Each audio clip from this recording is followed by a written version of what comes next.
CNN, despite bellicose rhetoric coming from U.S. President Donald Trump and North Korean leader Kim Jong-un, analysts say there are no signs the U.S. is planning a first strike on North Korea or that Kim will make good on threats to hit the U.S. territory of Guam. The U.S. military isn't in any position right now to strike North Korea with the kind of campaign that would be needed to bring battlefield success and would need weeks, if not months, to sort out the logistics, analysts say.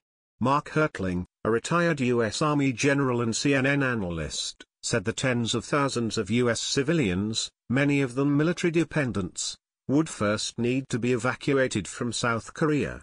The U.S. would also need to add to its forces in the region in what Hertling called a reinforcement of shooters. These would include U.S. Navy ships and submarines armed with cruise missiles, plus Air Force bombers that could operate out of bases in Japan or Guam, he said. Some of these are in places in the region, but not enough to decapitate North Korea in terms of their artillery, Hertling said. North Korea has thousands of conventional artillery pieces within range of the South Korean capital of Seoul. Studies have estimated South Korean casualties from artillery barrages to be in the tens of thousands on the first day of conflict. Hertling says a couple of weeks of airstrikes would be needed to take out that artillery. And the U.S. would need the planes, bombs, fuel and support personnel in place to carry out that campaign, he said, comparing it to the country's Desert Storm operation against Saddam Hussein's Iraq in 1991. In Desert Storm, the US-led coalition began its bombing campaign against Iraq more than 5 months after hostilities began with Iraq's invasion of Kuwait. As with Desert Storm, it would take weeks to get needed US Army tanks and ground troops from the bases in the US to ports in southern South Korea and even longer to get them north to where they'd be in a fight with North Korea, said Hertling, who participated in those kinds of simulations on the Korean peninsula.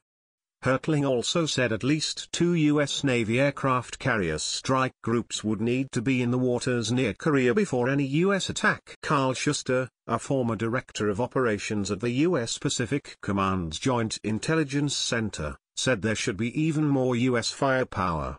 As a planner, I'd rather have 3 carriers than 2, plus additional Air Force, Navy and Marine Corps fighters, said Schuster, now a Hawaii Pacific University professor. Schuster also said the U.S. would need to ensure it had enough bombs, missiles and electronic warfare planes to destroy or disable North Korea's air defenses before the heavy bombers needed to strike North Korea's fortified nuclear weapons sites could be sent in. Reinforcements for those aircraft would likely have to be dispatched to Guam or Japan. Hertling said much of what the U.S. would need may not even be stationed in the U.S., but deployed in current military campaigns against ISIS in the Middle East or the Taliban in Afghanistan. But these would be defensive in nature and more of a warning to Pyongyang rather than indications that a U.S. strike was imminent, he said. As well as that, he said he expects U.S. diplomats to be more visible, including Secretary of State Rex Tillerson, who has been visiting countries in Southeast Asia this week. He's going to get a lot of questions of what our intentions are, Schuster said. Schuster also said he doesn't expect any North Korean attack on Guam or any place else, saying Kim Jong-un's threats are mostly bluster. Kim's actions are macho within some concise constraints, he said. 1. North Korea's missiles are untested in actual battle and their accuracy is far from certain, he said. 2. The U.S. could retaliate in a fashion Kim couldn't withstand, meaning the end of the Kim regime, he said. He does not want to provoke us into something that would remove him from the scene.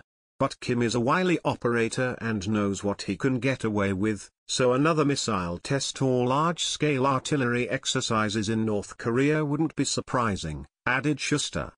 Launching a missile at Guam is not something he can get away with. Launching a test missile sends the same message domestically and internationally, said Schuster. And another missile test is far short of war. As Schuster points out, there's a big gap between bombast and action.